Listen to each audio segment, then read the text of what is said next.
Good evening, ladies and gentlemen, on this Thanksgiving Eve. We are live, Secrets of the Sire, talking movies, comics, TV, pop culture, every Wednesday night, 8 p.m. Eastern, talkingalternative.com. You can also stream our show live, facebook.com/Secrets of the Sire. Got a great show tonight. We are running down a whole bunch of stuff. We want to welcome Saints Girl 878. Welcome back to the show, Saints Girl. She was one of our loyal followers when the show was on Fridays at 11. She's tuning in via Periscope right now, which is at Michael_Dolce. Again, don't forget this is a live call-in show, 877-480-4120. We're going to do a lot of good things. It's the spirit of Thanksgiving. It's the spirit of time to be thankful for what's going on and in the pop culture universe. So we're going to run down the top 10 2016 pop culture goodies that we're most thankful for. Plus, we're going to welcome actor-writer Christopher T. Wood on the show to talk about his latest projects and navigating the waters of Hollywood.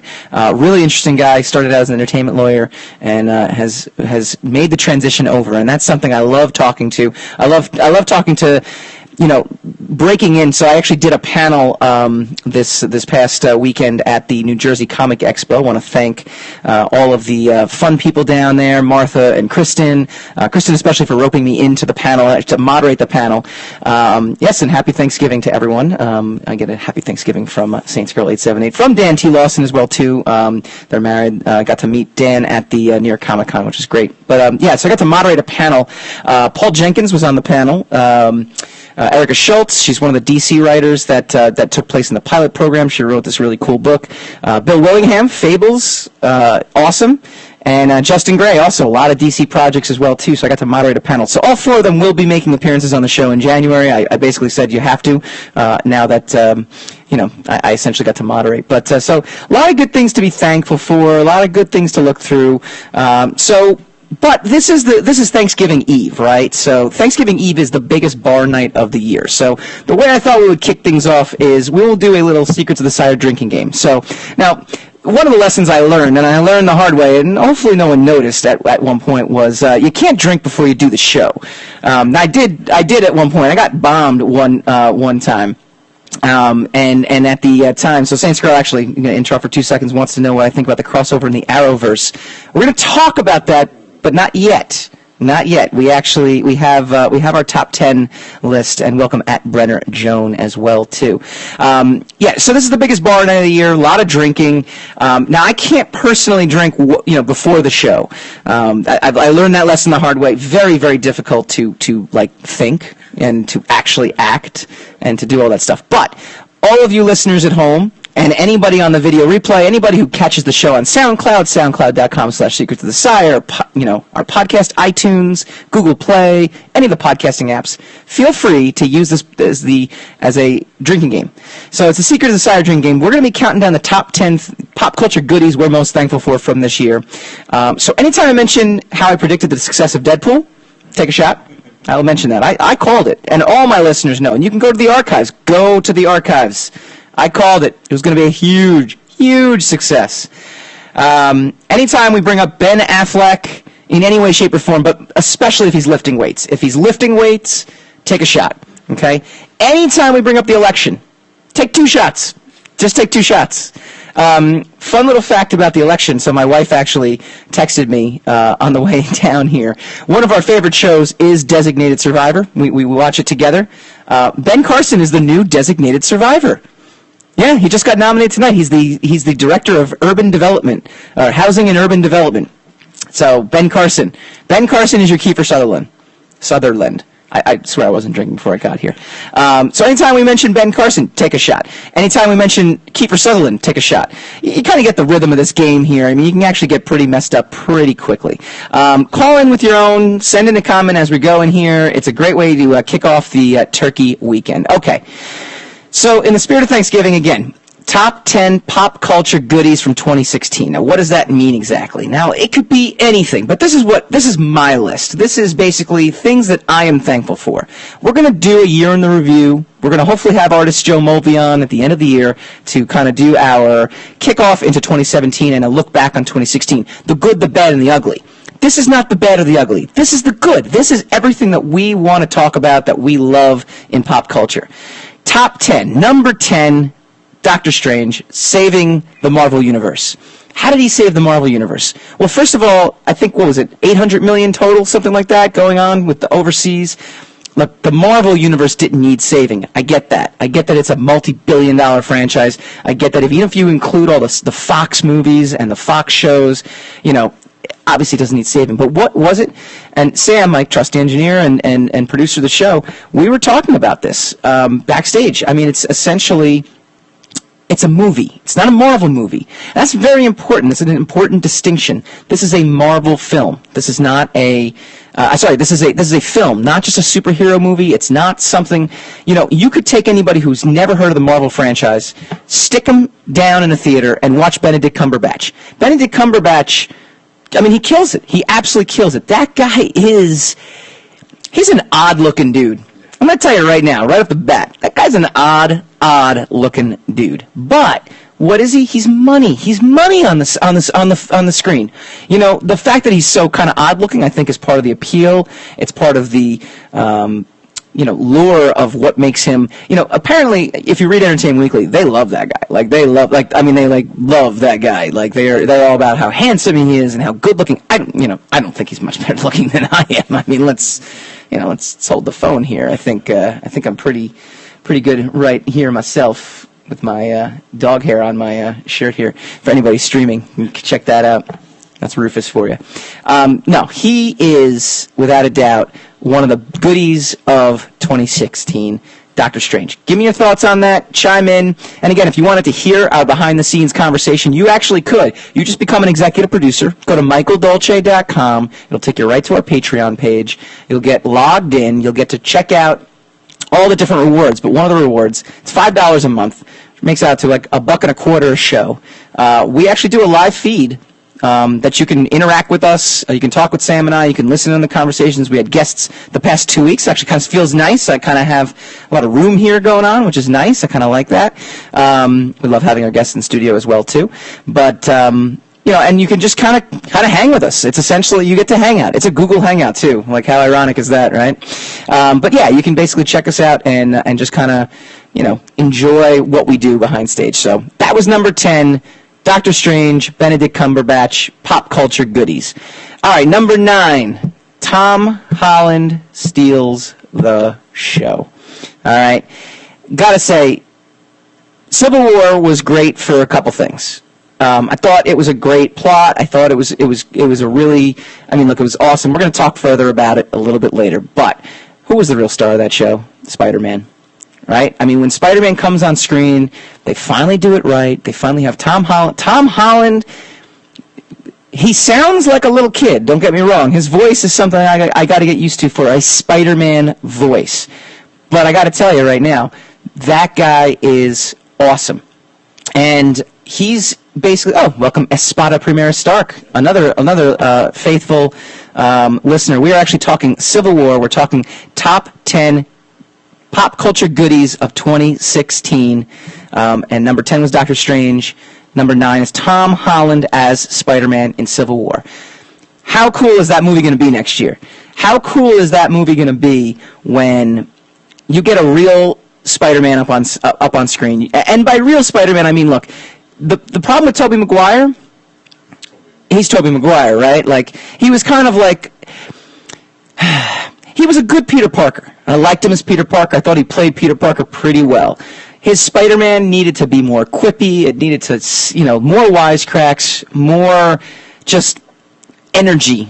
Tobey Maguire really kind of has no energy. Like, if you really think about it, he's kind of flat. And then Andrew Garfield, what was Andrew Garfield? He was an excellent Spider-Man. He looked the part of Spider-Man, and he actually kind of sounded the part of Spider-Man in costume. As Peter Parker, he was kind of annoying. Kind of annoying as hell. Tom Holland, a little bit of both. A little young, but to be honest with you, that's how he started. Spider-Man, the Spider-Man I grew up on was the David Michelinie run back in the 90s. He's married, he's working, he's in his 20s. But he started out as a kid in high school, and that's what Tom Holland is doing, and they're setting up a really great franchise. So, number 9, Tom Holland steals the show. That is definitely my number 9 pop culture goodie from 2016 that I am thankful for. All right, number 8, Ben freaking Affleck. Ben Affleck, drink, by the way. Everybody drink. Secrets of the Sire drinking game. Anytime I mention Ben Affleck in any way, shape, or form, you drink. Ben Affleck is... You can say Wonder Woman was a bright spot of the movie, Batman v Superman. You can. I'm not going to argue with that. However, the number one thing that came out of Batman v Superman was Ben Affleck as Bruce Wayne, as Batman. Couple cool things. First of all, he got the voice down pat. Why? Because he doesn't actually talk like Christian Bale. I'm going to kill you. I'm Batman. No, he muffles his voice through technology. Like, go figure. You're freaking Christian Bale. You're Bruce Wayne. You could do whatever you want. You have all this technology, but you can't muffle your own voice. You're going to sound like some, retarded... I'm sorry, I don't want to make fun of anybody who's retarded, but you want to sound like any messed up, what do you call, guy who's on, speed or something like that? No, he sounded awful. Absolutely awful. Ben Affleck totally cured that. He played an awesome Bruce Wayne. I mean... amazing how far Ben Affleck has come now, since the Geely mess, since the Daredevil days, since the Reindeer games, or whatever the heck he was in. Oh my God! I mean, Ben Affleck has actually come a long way. Here's another reason why it's so great to have Ben Affleck there too, though, right? Not only did he have a great performance, not only was he the shining light in an otherwise pretty awful movie, right? He knocked Zack Snyder off the top of the food chain at DC. He's now in charge. I mean, him, Jeff Johns are overseeing everything. Zack Snyder has got Justice League coming up. Got a feeling that's his last movie that he's going to be doing in the DC universe in the superhero DC universe for a long time to come, and with good reason. His movies are not that good. I mean, it's just at the end of the day, I liked Watchmen. A little underwhelming. 300 is amazing. I'll never take anything away from that. There was that movie In Between that was not that great. And then you also had, this Batman v Superman and Man of Steel, which were just kind of debacles. Man of Steel is better than Batman v Superman when all is said and done, but at the same time, kind of a debacle. So Ben Affleck is now number one, and you can't go wrong with that. I think that the DC universe is just in incredible hands. All right, when we come back, we're going to keep running down the top 10 pop culture goodies we are thankful for. This is Thanksgiving weekend. Grab some shots, grab a beer. Anytime I mention Ben Affleck, drink. Anytime I mention Deadpool, drink. Anytime I mention, what else do we say, the election. We'll get to that next.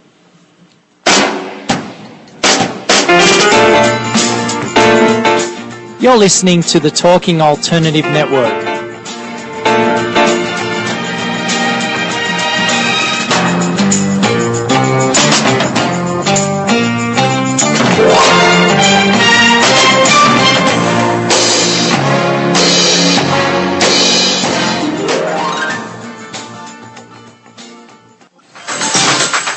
Hello, I'm JC. I'm Joan. And welcome to 21st Century Entrepreneur. We bring education, insight, knowledge, awareness, trouble, craziness, and fun for you, the entrepreneur who's looking to build your business and your community. Listen every Friday from noon to 1 Eastern on talkradio.nyc. And you can tweet us at 21st CE Radio or Talk Alternative. Talking Alternative Radio, 24 hours a day.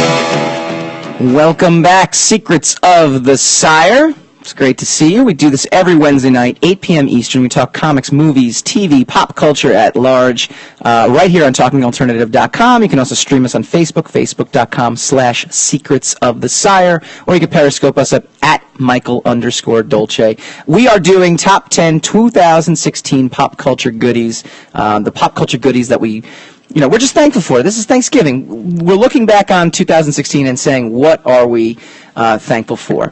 At Lisa Line, Lean. I'm going to butcher everyone's name. It's okay. What kind of microphone are you using? Sam, that's a technical question for you, so you're going to have to tell us what microphone. An Electrovox microphone. See, this is good. This is a live radio show. We want comments. We want feedback. We'll answer questions. We'll do it all. Coming up in the next segment, too, we have Christopher T. Wood. He's going to be joining us, an actor out in Hollywood. Started out in the entertainment law business. I'm very excited to talk to him. He's got 2 films that he's starring in right now, and he's also got a couple movies that he's writing. A lot of cool stuff, so we're going to welcome him in the next segment. But for right now, we get back to our top 10 list of pop culture goodies we are excited for and thankful for. Now, we said Doctor Strange. We said Tom Holland in Civil War. We said Ben freaking Affleck. Number 7. Oh, drink. Oh, that's right. We have our drinking game as well, too. Anytime Ben Affleck is said, anytime Deadpool is said, anytime the election is said, drink. Number 7 is the election. Why are we thankful for the election? Now, yes, of course, we're thankful it's over, but no, we are thankful for the election. Why? South Park, Saturday Night Live. Like, how great have these 2 shows been thanks to the election? Now, I don't know if anybody's watching South Park this season. If you watched it last season was better than this season because it came out of nowhere. The new serialized format, the new running format, where they actually have each episode. It's 10 episodes and it's 10-episode arc, and they have like a larger storyline. But last year introduced PC Principal coming to town, cleaning up South Park. Awesome. This year has been Mr. Garrison. Actually, last year they had Mr. Garrison running as Trump for president. This season, they actually had to change one of their episodes recently after the election aired because they actually assumed, as everyone else did, that Hillary Clinton was going to win. So the episode was originally called The Very First Gentleman, and it got changed to OGs. And they had an entire opening sequence where, Stan's dad looks into the camera. This wasn't supposed to happen. But this past episode has been tremendous. We welcome at Metrics3544 to Secrets of the Sire. It was tremendous. They had the scene from Empire Strikes Back where Darth Vader gets the helmet lowered onto him. Now they have Mr. Garrison getting the Donald Trump hair lowered onto him.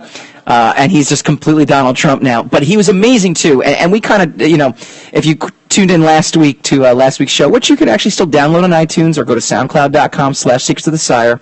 I got in a little Twitter spat with Marvel writer Nick Spencer over this, though. But Mr. Garrison says it. He confronts PC Principal, and he says, remember when you fired me? You remember when you told me I had to learn English, and I had to be more sensitive, and I had to be more caring? Well, you created me.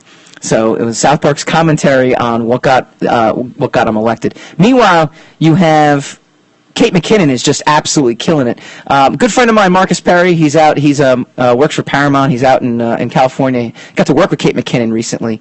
Said she was amazing. Absolutely, just like she was ad-libbing a lot of stuff. She does a lot of marketing stuff, and she was out. She was just amazing. He said, just had him in stitches. They were just riffing back and forth. He's a pretty sarcastic guy too. So I could only imagine how great that was. But he got to direct her in a bunch of commercials. I guess she's got a movie that's coming out, so she's doing some press for that. And he got to film her and said she was amazing.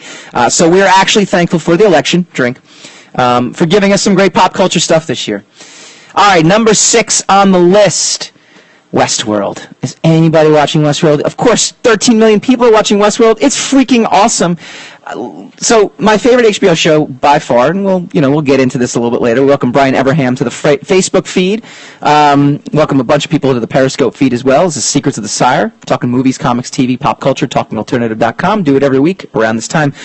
Game of Thrones, Daredevil, Season 2. We could have singled out Luke Cage. We could have singled out Jessica Jones. But why single out one or the other? Why not go to the, why not just go to the source and just say, look, Netflix, we love you. We absolutely love you. Netflix is exactly, it's giving us what other TV shows like Agents of S.H.I.E.L.D. just can't do. There's no rules. There's no, it's carte blanche. You can kind of do whatever you need to do. But they're building a universe, and they're building a universe kind of like, just kind of in secret in a way, right? Because Netflix doesn't depend on ratings. When you're ordering Netflix, you're getting access to the show. And these shows, the streaming numbers, which we'll never know, I'd love to know what the numbers are, are good enough that they keep making this stuff. And obviously Netflix as a whole is a thriving company, is a successful company. So I think in that regard, we're just very happy for Netflix. Just Everyone be thankful for Netflix. Be thankful for Ben Affleck, drink. Be thankful for Deadpool, drink. Be thankful for the election, drink as well, too. All right, when we come back, we're going to welcome Christopher T. Wood. We're going to take a little break from our top 10 pop culture goodies. We're going to talk to Christopher T. Wood. He's in a lot of some great short films out in Hollywood, and he's going to talk to us about the life out there when we come back. You're listening to the Talking Alternative Network.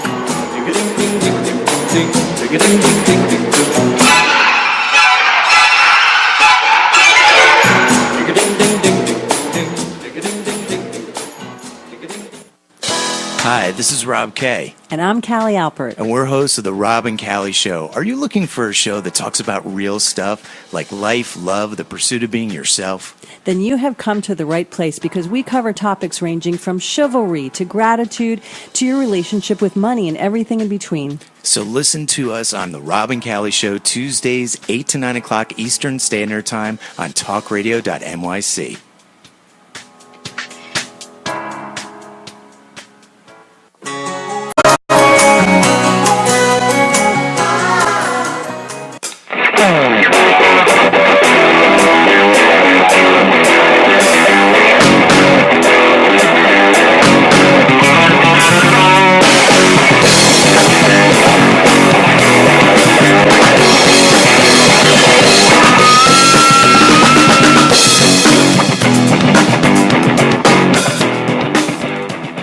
Welcome back, Secrets of the Sire. This is live on TalkingAlternative.com. We do this every week. We talk comics, movies, TV, pop culture. We are doing the top 10 pop culture goodies we are thankful for. But we're going to take a little break right now. We got through the first five, so if you missed the first five, we'll run it down a little bit. We wanted to bring on a special guest today. His name is Christopher T. Wood. He's got films called Time to Kill, not A Time to Kill. Big difference. And Her First Black Eye, which I got to definitely ask you about that because it kind of sounds like a porno. He's also got 3 scripts in the pipeline. Fagin, it's a historical war drama. Look at me go. Am I drinking yet? No. Okay. Catharsis, which is a horror movie, and The Back on the Door, which is another film short. You can get in touch with him at CTWood137 or at Time to Kill Movie. Christopher, are you there? Yes, I am. Hey, guys. How you doing? Very, very good. Welcome aboard, Secrets of the Sire. Glad to have you on. Hey, it's great to be on. This is really cool. I was kind of bummed that I had that you cut right in the middle of the top 10 list. People glued to their seats, their devices, their radios, their computers, however they're streaming us. We got to keep them busy here. So Exactly. So let's get into your background because I love the fact that obviously the funny story is I actually met you through your father, who lives out in the East Coast and I'm out on the East Coast, and so he actually mentioned you started out as an entertainment lawyer, but now have shifted over to the other side of the curtain, so to speak, into the acting and the directing and the writing world. So talk to me about your background, how you got into out in Hollywood, and talk to me about the transition of moving over from kind of the boardroom to the cutting floor room. Yeah, exactly. I actually was a hardcore corporate lawyer, really, for most of the time. I was coming out of Georgetown University, and most of us moved right up to Wall Street. A lot of investment bankers, people went into medicine, that kind of thing. Mm-hmm. And I just wanted to go into corporate law because I really thought I had missed the boat on acting and film and television or even theater. And I got into it. I stayed for 5 years. It was great. I enjoyed that. And then I shifted over to Sony Pictures to be their in-house, and I thought that would be the perfect merger of both my law skills and my love for entertainment. Okay. And then went to Sony Music, which was the same step. Mm-hmm. And my sister and my mom got me on the phone, and they said, cut, just cut it completely and be an actor. And I thought they were insane. Hang on. I was older at the time. I was 36. Yeah. So I said, it's too late. I want to get married. Who's going to marry an actor with no credits and no experience at 36? But that's a funny thing, though. I hung up the phone and just said, that's it. I'm in. I'm an actor. I never really thought about it. I went from never having considered it to just being all in. And I think there are certain things that you just have to go, you have to jump into the pool. If you sit down and sort of break down numbers or time or effort, you're not going to make that move. All right, couple things right off the bat, and I didn't mean to cut you off, but I first of all, it's usually the other way around. It's usually you trying to convince your parents, your siblings, your spouse that you want to be an actor, and that's what you should be doing. It's never the other way around. And second, so I mean, when you said you went to Georgetown, it sounds like you were always on a path for law. When did you get the acting bug, and when did you want to, kind of jump in? Like, well, I was out of. In fact, I lived what I think is right around the corner on 74th and between Columbus and Central Park West. You're right by the studio. I was an acting kid. I loved plays and that kind of thing. But growing up on the East Coast, what you were sort of told is that if you didn't go into these performance schools or Juilliard, you missed the boat. That was the way to do it. And if you hadn't done it, certainly by senior year of high school, in my sort of, uninformed way, I said, well, I've missed that boat. Sure. I sang some in college. I did a lot of singing in college, but that was about it. So I said, how do I get close to it? And I worked in a jazz club, as a paralegal for their attorney. So I said, I'll be right on the fringes of it, and that's as good as it will get. So I went to Columbia Law, staying in New York, and then when I got into corporate law, I was trying to use that to bounce into where I wound up going, like a Sony or any of the big entertainment companies, and just be an in-house lawyer there and occasionally go to the premiere that maybe you got tickets for or something like that. But that was it. That was as close as I was going to get. Not a lot of people, when you're 24 and you say, I could go to Columbia or I could be an actor, say, be an actor. I will give my good friend Jeff Blanc, he actually said, be an actor. But it's hard to resist that establishment pull. Sure. It makes a ton of sense initially, unless you actually really run the numbers. But so I went into that field and then found myself constantly trying to get back. Yeah. A bit at a time, a bit at a time, a bit at a time. And it wasn't until they called that it sort of woke me up, that said, look, you're only, what are you doing if you're not doing what you want to do? I agree 100%. You and I are actually very kindred in that sense too, and it's very similar paths to getting to where we want to be. Did it help or hurt your career that people knew you as a lawyer first? From a branding perspective, it could be a downside, right? It could be like, well, you're not an actor, you're a lawyer. But on the upside, it is a huge. It is not anything that you want to advertise. Yeah.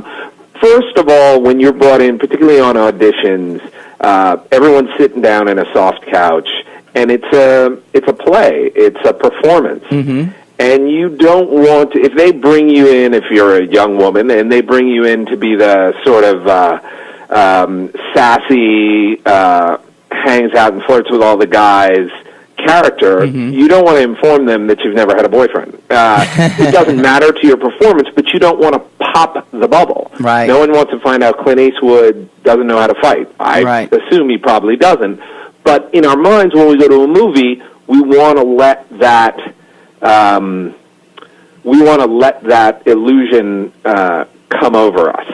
So almost any details you give are not going to help you, because even if the role is for a corporate lawyer, the likelihood that the character they've written is what you used to do is slim to none. Sure. So you probably want to stay as much a blank slate as possible. And I don't get brought in for a ton of those roles anyway. So I don't tell people. I don't want anyone saying, well, he's a great actor, but I don't think we can use him right now because we need someone who is closer to the role. I'll actually tell you a quick story about probably the greatest compliment I ever got as an actor. I auditioned for a commercial and booked it, went on set, and the director, who is this all-cosmos director, comes up to me and says, Chris, it's fantastic. It's great that you're here. I got to be honest, you were our second choice. And I was like, oh, okay. He said, yeah, I saw there was another guy in there, and he'd gone to this famous acting school, and he made these brilliant choices, and I looked at his resume. His resume was fantastic, and everyone thought he was one of the best actors they had ever seen. But for this particular commercial, we felt it was safer to have an actual mechanic do the part. So, and, everyone says, did you tell him you weren't? No, you don't tell him you're not a mechanic. You just, it's all false, but you just want to preserve that bubble until the end of the show and let people go away with it. So anything that you say that, because when you say to someone, I'm this, you're not telling them what you did or what you were. You're simply awakening in them their concept of that thing. Okay. And if it's not what they're looking for, they're not going to choose you, even if your underlying job would make you right for the role. That makes total sense. All right, talk to me about the films you've done. We have Time to Kill, which, by the way, the Twitter feed is outstanding. I was scrolling through it today. It's all done in the character's point of view. Yes. Talk to me about that film, and then we'll get to the other film, which I think has the craziest name. Go ahead. Time to Kill came up. I have a group of friends in L.A., and we barbecue every Sunday. Mm-hmm. And one of the guys sort of sat back and said, in every hitman scene that you see in a movie, when the guy comes through the door, the victim, the hitman is sitting there right in the chair, and the gun is ready, and he's ready to go. Mm-hmm. But how did he know when the guy was going to get home, and what does he do to kill the time before that? Okay. And as soon as he said, I was like, oh, that's a movie. That is a movie. And I had not made a short. I had only made one trailer, but I immediately went back and wrote it up. And really got a sense of the collaborative nature of working in Hollywood, because I had an idea of what it was. I talked to the guy who became my director, Justin Retke, who's a brilliant director, and I said, here's the deal. And he said, yep, you're right, except, and he almost turned it on its head. And then your DP comes in, and he turns it on his head, and then we had someone who was in charge of the design of the apartment. Sure. She turned it on its head. So you get this kernel of an idea, and it just builds. And we had a very good festival run. We won some awards. The film came in under 10 minutes. So if you're making a short, by the way, do yourself a favor, keep it under 10 minutes. Okay. And we really had a lot of success with it. That's amazing. That's great. Now, when you said you ended up writing the film, do you think that's the best avenue for a lot of actors? I know that's like the Matt Damon, Ben Affleck route. They couldn't get any parts, so they wrote themselves a part. I'll tell you, every film has music in it, right? Mm-hmm. And it probably has a theme song. And if you're a really good singer, sing the theme song. If you're not, you may want to get someone else. It all depends. I was in an early acting class where they gave us a writing exercise, and I did really well. So that's where it started. And a lot of my work comes from very quick improv. In film and in film comedy, you're going to do a ton of improv. 40-Year-Old Virgin, the scene that I did in that, which wound up in the extra scenes, that was all improv, and that's the way they do it. So I wrote Time to Kill as if I were improvising it. Okay. And that's how it came out. That's how the language works. So if you can do it, do it. Yeah. If you can't, then just get together with someone collaboratively and say, look, I'm looking for this type of concept, I'm looking for that type of concept, and work it like that. Oh, that's great. Her First Black Guy. It's not a porno, right? It is not a porno, but we get so many clicks. We actually haven't released it online. It did, actually from a festival perspective, it did even better in some ways than Time to Kill. It made it into Austin and Rain Dance out in London.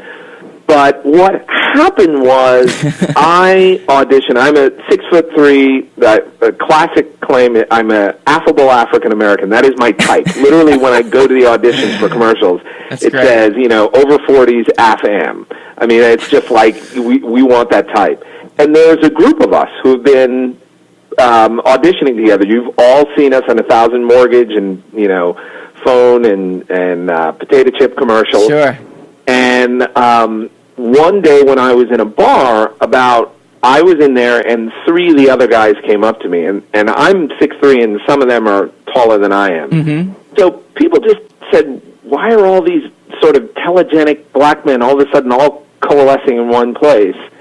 And I started thinking, I said, under what circumstances could I have a situation where these guys just kept coming to the table, one after the other after the other? And I met a friend of mine, Caroline Fogarty. I don't know if she's from Boston, but with that name, it sounds like she should be from Boston. Sure.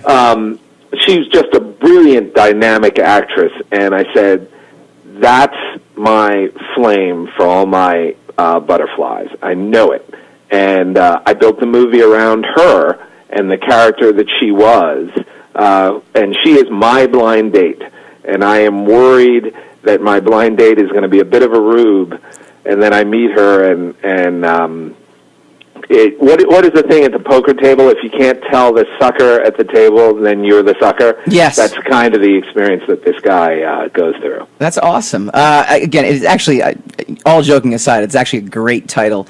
The first thing I thought of was, like Blind Date or something like that, some sort of like, race-related, comedy or something like that. That's the first thing I thought of. Then when I typed it in to do some research on it, just nothing but like, you ever see Ted 2, where it's just like giant black cock? That's from that movie. If you ever have, you just typed it in, and it was just nothing but. So I thought it was kind of funny. But now you have 3 films in the pipeline. Fagin's, a historical war drama. Catharsis. Yeah. And that was that was one of the first scripts I worked. David Fagin's a real character. He's a young black guy, college grad back in 1898.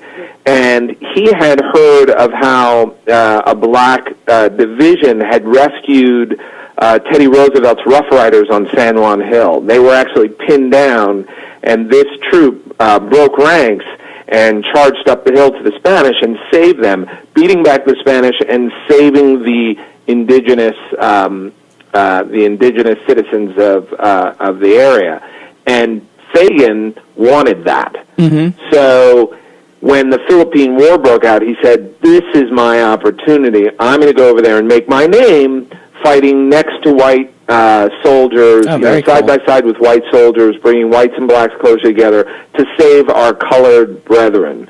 And he goes over there, and life is not what he expects. Mm-hmm. And he actually defected from the military and absolutely plagued them with catcalls and sneak attacks, and he rose to the level of general in the insurgency, in the Philippine insurgency. Wow. And indeed, the U.S., when they wanted to settle that war, they would not sign the armistice without Fagin's head. They were like, you got to get this guy. He's just been making a fool of us. Wow. And the rumor is that the insurgents got one of the shrunken heads and put it in a bag and said, this is him.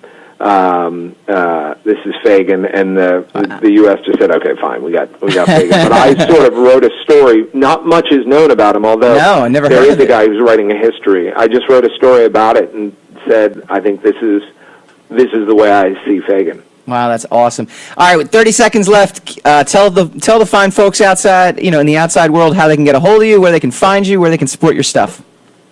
Well, actually, the easiest way is if you go Time to Kill Movie on Twitter. That's where Harris the Hitman's tweets out best tips for being a better killer and a better victim. It's awesome. And I always update what I'm doing there. The latest thing I've done, I think I just did the 3rd episode of Lethal Weapon.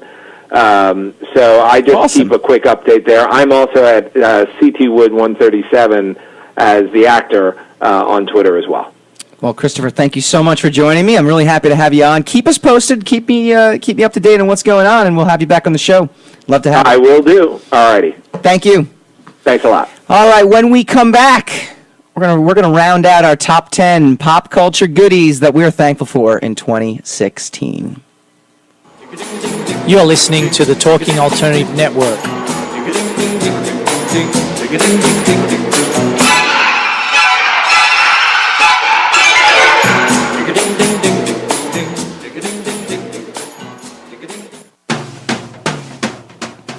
Are you into comics, movies, and pop culture at large? What about music and TV? Then you're in for a treat. This is Michael Dolce, your host on TalkingAlternative.com. I've been professionally writing comic books, screenplays, and music articles for almost 15 years. Catch my show, Secrets of the Sire, at its new primetime slot, Wednesdays, 8 p.m. Eastern Time, and get the inside scoop on the pop culture universe you love to talk about. For more info, go to secretsofthesire.com.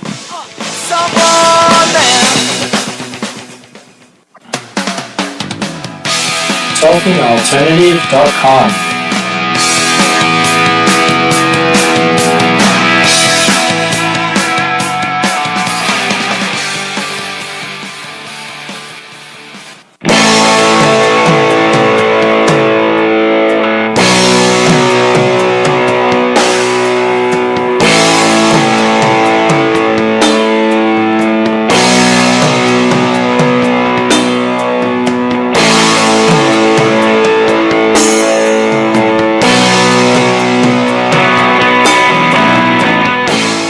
Welcome back, Secrets of the Sire. I want to thank Christopher T. Wood once again. Go see at CTWood137 at Time to Kill Movie. It's a really cool Twitter feed. It actually goes from the hitman's point of view. It's pretty sweet, and go check it out. I was just talking to Sam backstage here. You too can actually be backstage if you want to support our Patreon page. You actually get an exclusive Google Hangout. You get to hear us talking and mulling it over. You can actually get it a whole 30 minutes to an hour before the show goes live. You can actually talk with us, talk to us about the show. We're always looking for more people there. I want to thank all the folks on Periscope, at Espada Premier Stark, at Pink Tool just joined, at I think it was Lisa Levine just joined. Brian Eberham's over on Facebook. We want to thank all our folks. We want to thank our patrons, of course, too, which we didn't get to do, which is Einar Peterson, who's awesome, by the way. You should go check out his sci-fi book. Go to Einar Peterson. Go check him out on Twitter. He's just awesome. He's constantly like messaging me and giving me all these ideas for the Patreon page, and he's a really, really great guy. So definitely support him as much as you can. Ashley Haikai, our program director Stephanie Dolce, our executive producer Steve Hovecki and Brian Phillips, and our Uber fan Christina Dolce. We'll have a new sponsor as of next week as well too, which is pretty exciting, and we'll be doing some cool things coming into 2017. But first, we're going to talk about 2016 here. And anybody who caught the Christopher T. Wood conversation and hasn't seen Ted 2 has no idea why I mentioned a BC on the air. But if you have seen Ted 2, it's the only funny part about the movie. You know exactly what I'm talking about. All right, top 10 pop culture goodies. We are going through 2016. Again, we're going to have artist Joe Mulvey on at the end of the year. He's going to be in studio. I'm dragging him out. I don't care what he says. I got to watch the kids or this or that. No, we're going to go through the year that was, the good, the bad, and the ugly. This is all about the good. This is just what are we thankful for in 2016. Thanksgiving's coming. We have our drinking game as well, too. So anytime Ben Affleck, Deadpool, or the election is named, take a shot. Election is worth 2 shots. All right. Number 10 was Doctor Strange. Number 9 was Tom Holland. Number 8 was Ben freaking Affleck. Number 7 was the election. Drink. Because of the great pop culture stuff, we got South Park, SNL, just hitting high notes for that. Westworld is number 6. Awesome show. I can't stress enough how great it is. Number 5 was Netflix, period. Just Netflix, the vehicle of Netflix. Amazing. Orange is the New Black, House of Cards. But from our point of view, we have Luke Cage, we have Daredevil, we have Jessica Jones, we have the Defenders universe being built in Netflix. Number 4, we actually made a little late game swap. Anybody on Patreon anybody who's a $2 subscriber got my show outline is going to be like, hey, wait a minute, that's not number 4. We replaced number 4 with a suggestion from Saints Girl 878. Greg Berlanti is our number 4. And who is Greg Berlanti? Greg Berlanti is the architect of the Arrowverse. That's Arrow, that's Flash, that's Supergirl, and that's Legends of Tomorrow. That guy is like a savior when it comes to DC movies. Now, we talked about Ben Affleck, who is the savior to be, right? We don't know that yet. Ben Affleck has his Batman movie coming out next in 2018. He's going to be more heavily involved with him and Jeff Johns, but he's not there yet. So the promise of Ben Affleck saving the DC film universe is why he's number 8. Number 4, though, Greg Berlanti is the DC universe in film and MTV right now. The stuff that he's doing, me personally, I got to catch up on most of those shows. I'm a Marvel guy, not a DC guy. That is what it is. I'm sure there's a lot of people like that. But from everyone I talk to, those shows just are awesome. They're completely on point, and it's him. And he knows how to run a universe, and that's essentially what he's doing. And now they have Supergirl into the fold. They introduced a real Superman. Sorry, Henry Cavill. I like Cavill. I do. I actually like him as an actor, and I like him as Superman. I don't like the character Zack Snyder has written for him, though. So absolutely got to say, without a doubt, Greg Berlanti is our number 4. Number 3, we're going to stick with DC here. Margot Robbie. Margot Robbie is our number 3 goodie to be thankful for. Now, yes, there's reasons she could be your goodie to be thankful for. I get that too, and that helps too. We got some hearts on Periscope for that one too. But Harley Quinn was the best part of that movie. There's no question about it. But now, not only that, she's a breakout star. I mean, she is just a star. We talked about Doctor Strange. We talked about Benedict Cumberbatch. He was our number 10. And Benedict Cumberbatch was awesome because, when he's on screen, you have to watch. Like, every time he's on screen, you have to watch. Same thing with Margot Robbie. She's incredible. She's amazing. It Came From the Radio just chimed in. She was the best Harley Quinn cosplayer ever. No question about it. She helped introduce a character that a lot of people were absolutely on pins and needles about because she has a huge following. She has this basis. The costume is not a direct costume based on, her original conception, her original concept art that she was introduced in the animated series. But she's got a huge following. She's got a huge everything, and she brings it to the movie, and she just lights up the film. So no question about it. And she's gonna have her own spinoff. Birds of Prey. She's got a development deal with DC. So not only is she kind of, she is in the same vein as Ben Affleck, but I think she transcends that because I think, in a way, Ben Affleck, you could argue that Wonder Woman was better than Ben Affleck. I won't. I'll argue that I think Wonder Woman looks pretty cool, and I think her movie looks really cool. I think the trailer looks awesome. I'm very excited for that movie. I'm excited Zack Snyder's not doing it. And you could argue that. That might play a role, but I picked Ben Affleck because, and at Jersey Jedi does point out they did show the original costume in the movie. Yes, they did. But all the promo for Harley Quinn, so Jersey Jedi's talking about the Harley Quinn costume in the movie. It's not the ones that we saw in the promo at Mew Ayu say nya. No, I think it's nya. This is the fun stuff you get on our Periscope feed or our Facebook feed. But no, in all the promo shots for Harley Quinn is in the new outfit. You get a little Easter egg, for all the fans. You see her in the old costume, during the movie. So that's kind of cool. Yes, they do kind of reference the past, but she breaks out. She essentially breaks out, and that's why she's our number 3. No question about it. And she made the movie worth watching, and I just can't wait to see what else she's going to do in that universe going forward. All right, our number 2 thing to be thankful for. We're counting down. Again, if you missed any of this, number 10 was Doctor Strange, Benedict Cumberbatch. Number 9 was Tom Holland in Civil War. Number 8 was Ben freaking Affleck, drink. Number 7 was The Election, drink twice, because South Park, because SNL, hitting high notes thanks to that kind of source material. Number 6 was Westworld. It gives you your Game of Thrones fix in case you have withdrawal, which I do. But it's just an intelligent show. Great actors, great cast. Can't stop saying enough about it. Number 5 was Netflix. Number 4, we replaced what our number 4 was going to be. And the only people that are going to know what number 4 was going to be are our patrons who got our show outline. So go check out the show outline. You can see what we were going to put there. Maybe we'll talk about it next week. Maybe we won't. And number 3 was, number 4 was Greg Berlanti. Number 3 was Margot Robbie. Number 2, Jon Snow, Resurrection. Game of Thrones is just the best. I mean, it just is. I'm really hyped up on Westworld right now because it's kind of like this new thing and it's exciting. Game of Thrones has been around for 6 seasons, just keeps getting better every season. And unlike The Walking Dead, which you'll notice is not on the list, and spoiler alert, is not number 1. It's not even close to this list. In fact, it might be on our Good, the Bad, and the Ugly when we do our end-of-year show on December 28th. Actually, it will definitely be on our Good, Bad, and Ugly. I'll give you a little intro right now. Game of Thrones had a cliffhanger of sorts, right? Game of Thrones had, at the end of Season 5, Jon Snow getting stabbed, getting killed by his own men, betraying him, and it's like, oh my God, now, the trick with Game of Thrones is, too, they kill people all the freaking time. So you're like, holy crap, come on, no, not this guy. Like, this is the guy. Like, why would you do this? And all throughout the summer, They do nothing but back it up. Dead is dead. Jon Snow died. He's dead. Jon Snow is dead. What's the status of Jon Snow? He's dead. And he was. They laid the foundation. You knew he was going to come back, but you weren't 100% sure. And they dragged it out, but in a good way, over the first season. He comes back in episode 2. Actually, I guess technically at the end of episode 1, but he comes back officially in episode 2. And it's awesome! It's awesome. It's everything you want. And then he just becomes badass. And then he ends up going and fight the Battle of the Bastards. He ends up doing all... I'm sorry for all the spoiler alerts out there. Spoiler, don't, It's been a whole season. Catch up on Game of Thrones already.